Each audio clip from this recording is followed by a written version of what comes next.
दाभोळ जिल्हा परिषद गटाच्या विजयी उमेदवार साधना महाजन आपल्या सोबत आहेत. त्याबरोबरच मिहिर महाजन हे सुद्धा आपल्या सोबत आहेत. त्यांच्याशी आपण बोलणार आहोत. तुम्ही विजयी झालेला आहात.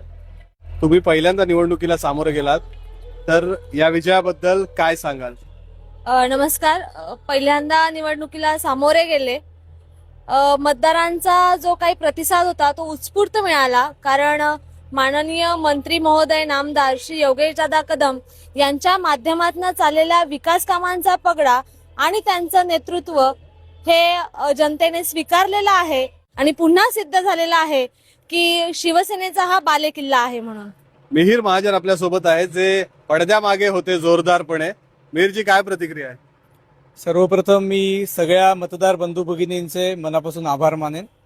खरं तर ही निवडणूक जाहीर झाल्यापासून एक सामान्य नागरिकाच्या भूमिकेतून आम्ही फिरत होतो आणि त्यावेळेला असं जाणवलं की एक प्रस्थापितांच्या विरोधातला प्रचंड मोठा अंडरकरंट होता, तर त्याचं रिफ्लेक्शन आज झालंय असं मला वाटतं. तुम्ही या निवडणुकीमध्ये जे जे मुद्दे सांगितले होते ते कधीपर्यंत पूर्ण करणार, त्याबद्दल थोडं मतदारांना आश्वस्त करा.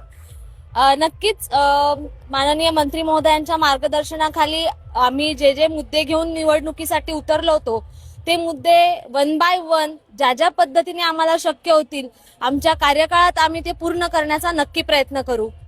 तुमच्या यशामध्ये सगळ्यात महत्वाचा वाटा कोणाचा होता? या यशामध्ये मी मगाशी म्हणले की माननीय मंत्री महोदयांचा खूप मोठा वाटा आहे. पूर्ण श्रेय त्यांना देते, मतदारांना देते. जे शिवसैनिक पहिल्या दिवसापासून तर आजपर्यंत अहोरात्र काम करतायत त्यांना मी हे श्रेय देते. आणि जेव्हा एक स्त्री बाहेर पडते तेव्हा तिचं कुटुंब भरभक्कम तिच्या मागे असेल तर ती निर्धास्तपणे काम करू शकते. तर माझ्या कुटुंबाने मला पूर्णपणे सहकार्य केलं. माझं 1 वर्षाचं बाळ आहे, ते मी घरी ठेवून प्रचाराला जात होते. उशीर व्हायचा, पण माझ्या सासूबाई, अर्थात मी त्यांना आई म्हणते, त्यांनी आईप्रमाणे मला साथ दिली आहे आणि त्यामुळे मला बाहेर पडून काम करण्याची ही संधी मिळाली आहे असं मला वाटतं आणि हे श्रेय या सर्वांना जातं असं मला वाटतं. मिहिर महाजन, तुमची काय वाटचाल राहणार आहे पुढची? तुमच्या मॅडम ह्या शिवसेनेमध्ये आलेल्या आहेत. मॅडम शिवसेनेमध्ये आहेत. मॅडम जिल्हा परिषदेच्या सदस्य म्हणून उत्तम काम करतील. त्यांना शुभेच्छा देण्याचं काम मी कायम करणार आहे. धन्यवाद. मिहिर महाजन काही बोलायला तयार नाहीयेत, पण त्यांचं असं म्हणणं आहे की भाजपमध्येच राहणार.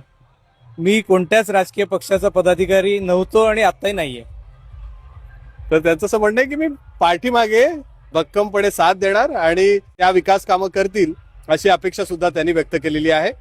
धन्यवाद.